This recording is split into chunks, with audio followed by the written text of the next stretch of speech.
Okay, so we've got the wheel on the bike, but we haven't put anything on yet because the first thing we need to do is get the belt on before there's any tension. So to put the belt on, it's not a directional belt, it can go either way. We put it on the rear first and get it in the threads, and then the pedals spin either way right now. So we're going to put it on the bottom so we can go backwards on the chainring and then twist it right on. So we've got it on the chainring and on the cog back here. Now the belt is on. The next thing we need is to put the hub retention brackets on. And if we push this out, we got to pop this over so that these nuts seat where they're, or these bolts seat where they're supposed to. And now our belt is partially tensioned. On this side, we've also got a hub retention bracket over here. We're going to leave this side loose. Everything's loose right now, but the first thing we need to do is tension that side. So we're just going to put this on enough to hold it in place, but not tight. And we'll do the same thing over here. I've got a set of mag shims here. Each shim is 1/8 of an inch. And what I want to end up with in the end is the wheel centered within the chain stays here.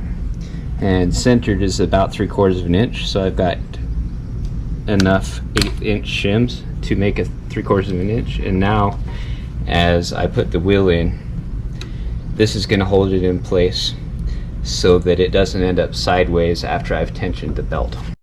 Alright, so we've got our shim in on the other side of the bike, which is going to keep the tire centered as we tension the belt.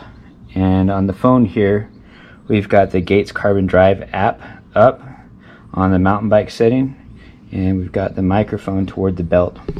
So when we come over here and we strum the belt, it's going to give us the hertz. See, we're at like 57, 54, which is really close. I want to be at about 60. So since I'm not at 60, but I'm almost there, I'm going to grab an Allen key and tighten up these screws just a little bit so that I can get up to 60 hertz.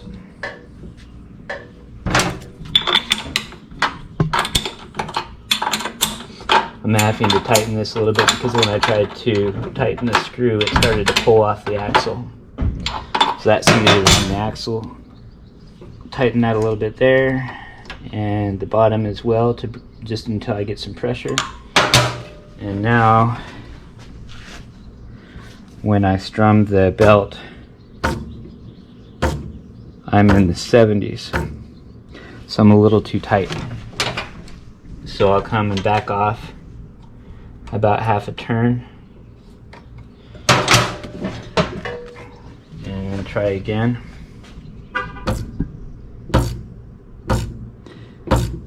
Now I'm at 58, 60, so I've got my right tension and we're ready to go.